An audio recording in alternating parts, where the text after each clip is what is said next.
off to kind of recharge. Where's the team at right now heading into this week? I think it's going great. It's about as good as it can be right now. Obviously, we haven't talked, and you guys know on Monday it's kind of a different deal, and we meet at 3:30. But I thought last Thursday, our last practice last Thursday, our guys had energy. And then, most of the coaches, including me, left to go recruiting for the weekend. A lot of guys got out of here this weekend and got home and got back today. So, I think, we'll see where we are at 3:30, but I like where we were last Thursday. How would you describe the reception on the recruiting trail when you're in a little bit of a slump? Yeah, nobody talked about being in a little bit of a slump, right? You look at everybody in this league, and you've got two teams in Utah and Oregon, and then everybody else is 4-5, 5-4. So, depending on where you are in the country, recruiting, because whether we're in the South, in the Midwest, or the West Coast, I think the prospective student athletes are looking for the best opportunity to play. And we've been on TV enough that people see our strengths, and there's a lot of guys that see some things that they know they can help early. And we've played a bunch of young guys, a bunch of first-year guys this year, whether they were freshmen or whether they were transfers in the first year. You add both of those up, and they're not just playing, but they're significant players in this program. And there's double digits if you add both those guys up. That just this is the first year they're playing. So, I think I know that there's a lot of guys that we've been in contact, not just for this weekend or past weekend, but over the last year that see that as an opportunity. And some of them are friends of the guys that are playing right now, or have seen them play or played against them in high school, and understand that the impact they're having on this program, and they want to be a part of it. How beneficial was the bye week for Chuck Cecil, considering he's still getting used to some of the players? Yeah, I don't know if he's getting used to. He's been here, right? So that's not say we just the guy wasn't in the building. So I think it's more.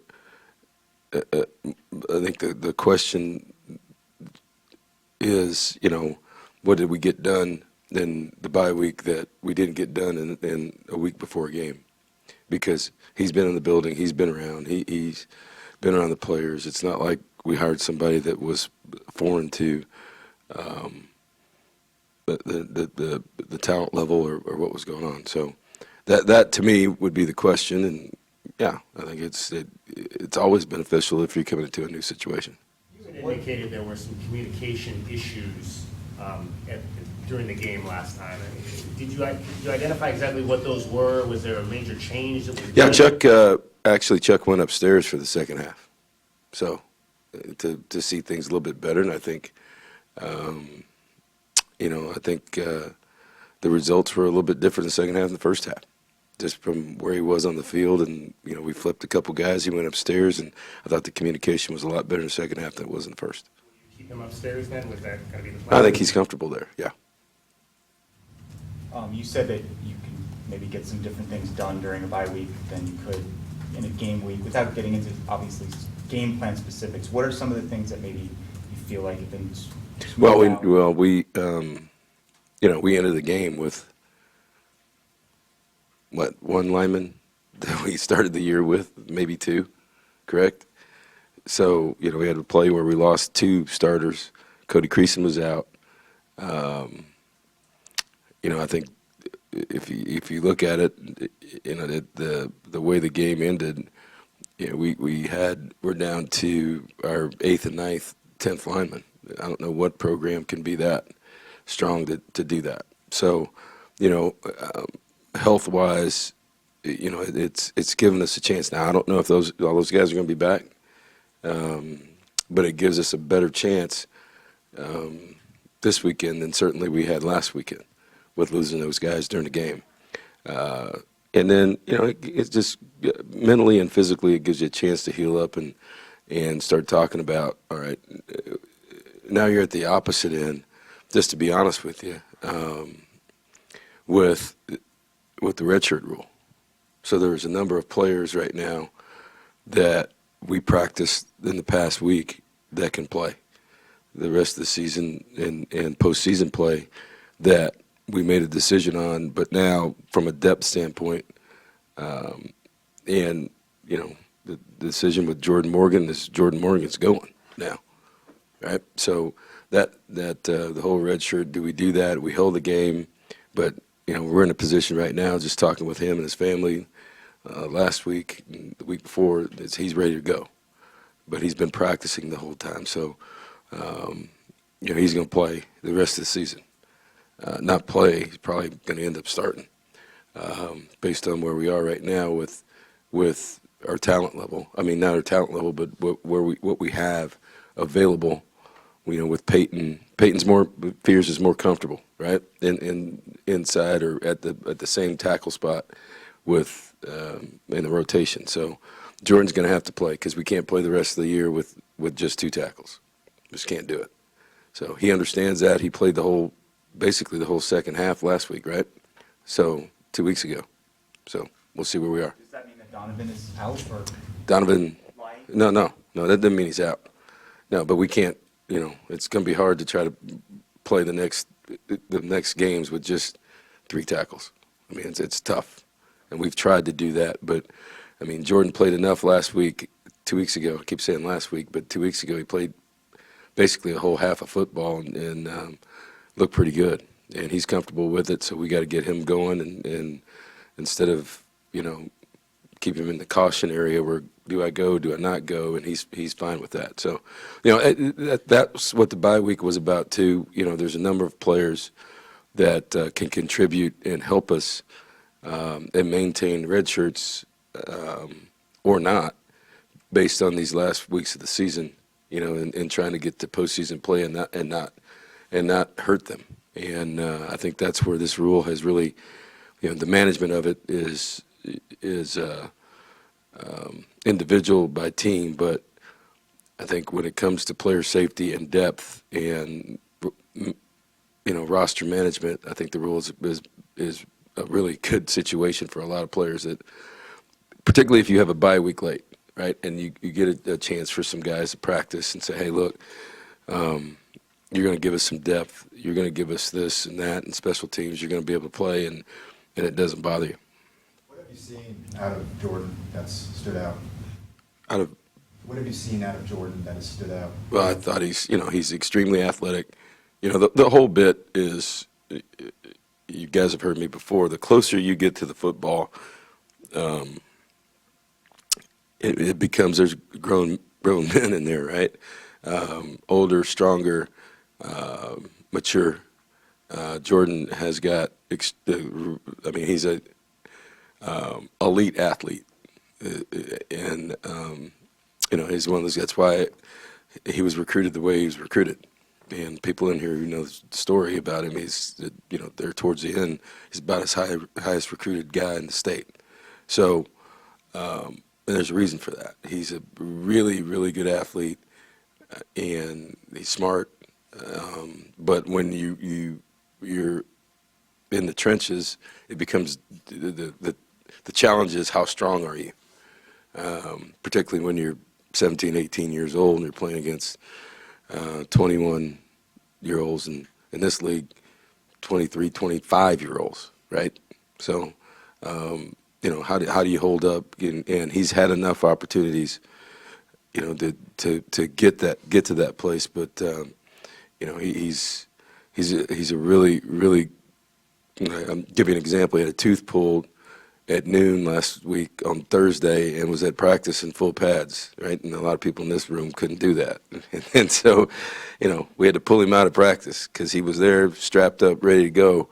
And, not only is he, I think that says a little bit about, not only is he a great athlete, but he likes to play the game. He wants to compete, and he knows that he's playing, and he wants to be a part of everything and know what's going on. So I would rather pull a guy out and say, hey, go over there and just watch, than have a guy just standing there trying to figure out what's going on. And I think, it's like anything else as a freshman. He jumped in there. It's like he was ready to go. About the second or third series, I asked him, do you like it? And he's like, this is so much fun. So he's there's that part of it too with a young guy that loves to play football, and that kind of attitude's contagious.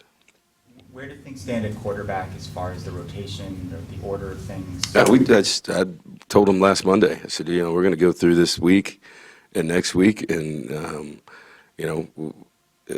whoever performs the best is going to run out there first. So that's where we are. If it were flipped around, would you still do the rotation? What do you mean flipped around? If Grant was the one who performed better and went out there first. Yeah, would you it's still- it's just whoever's performed the best in last week and this week is be the guy that's going to go out there first. What have you seen that have maybe led to some of the inconsistencies we've seen in the play of Scotty Young? It just seems like at times he's lost in coverage, he's missing tackles in the gap. I mean, how do you evaluate what you're seeing? Well, I think he started off the year rough. You guys forget about Hawaii, right? They attacked him and then he kind of got balanced back up through the middle of the season, and then he struggled the last couple of weeks. So, I think we've got to be in a position, put him in a better position to be successful. I think Hawaii, we put him in a position at Hawaii that was tough for him. Then you saw us move a couple guys, Jason guys inside as coverage guys, and then get him back as more of a middle field player in zone coverage. And the tight sets, the bunch sets, the things that got him in those positions because they had bigger people on the field got to him. So we got to do a better job of putting him in a position to be successful. Ideally, in terms of hiring a defensive coordinator, is that something that you would like soon after the season ends, or? Oh, we're still evaluating everything. So, it's you got to know me well enough now in a year. I mean, we're going to do what we need to do and make decisions based on what we think's best for this football team. And, it's Chuck's is our guy right now. We'll see where we go with that. And I haven't really moved on to whatever or thought about a bunch of these other things. We're just trying to win this week, and that's not coach speak. That's where we are. So if and when that is a possibility, then we'll talk about that when it happens. But right now, it's we're talking about trying to beat Oregon this week, which is a pretty good damn football team, right? They're right on the edge, and they're going to play like crazy because they're wanting to get in the playoffs. I mean, let's be honest, they're right there. They lead the league in interceptions. They lead the league in turnover margin. They lead the league, and they're 1 or 2 in defense, total defense. They're 1 or 2 in scoring defense. They're a good football team, and they got an opportunity on television in a night game to the place will be rocking, and they're going to try to make some statements to try to get to the playoffs, and so that's where my focus is. Do you play at the angle of, Oregon this week, Utah next week, of playing the spoiler and being able to do that? I don't know about that. I mean, that's spoiler.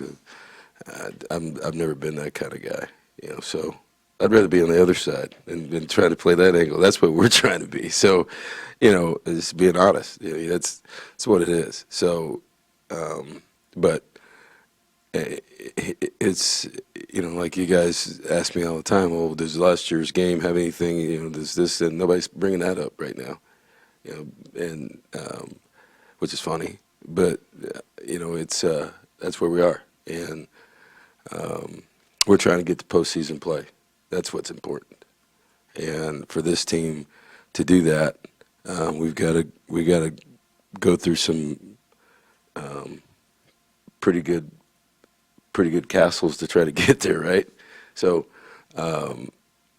you know, that's where we are right now. Instead of all this other talk about spoilers or this or that and last year's game, no, we're trying to get to postseason play, and the way to do it is, if we do it, we're going to earn it. In terms of Chuck Cecil, I mean, is there anything that's kind of jumped out to you in these first 2 weeks of him in this new role? I mean, it's got energy, right? He's got passion. He loves the University of Arizona, and he's a legend here, and because of that, you know, he has a tremendous amount of pride in what he's doing right now. So, you know, I think our players feel that. One more question for Coach. When you look at sort of the big picture defensively, is there any one or two things that jump out to you as the root cause of the problems, or, you know, we need to fix A and B to kind of get to where? Yeah, I can tell you this, that you know, I think last year it was documented we were one of the smallest teams in the country, and so we went out and recruited to help that, and to put some people in place. You know, our linebackers are good players. We've moved on to putting 3 of those guys on the field at all times because they're probably some of our best players. You know, but you know, schematically, you know, whether you move between 3-4 and 4-3, and I think a lot of people, when you start talking about what's your base alignment and, you know, who are you, it's kind of funny because the team we're playing this week is a odd front team, I mean a 3-down team, but they play as much 4-down front as anybody, and so personnel to play those types of fronts, particularly against the people that we've played the last couple of weeks, that change sets, that play with bunch sets, that and spread sets. I think, you know, that we have to be able to match personnel and match the people who are out there, and sometimes we haven't done that. Thanks, everyone. Thanks.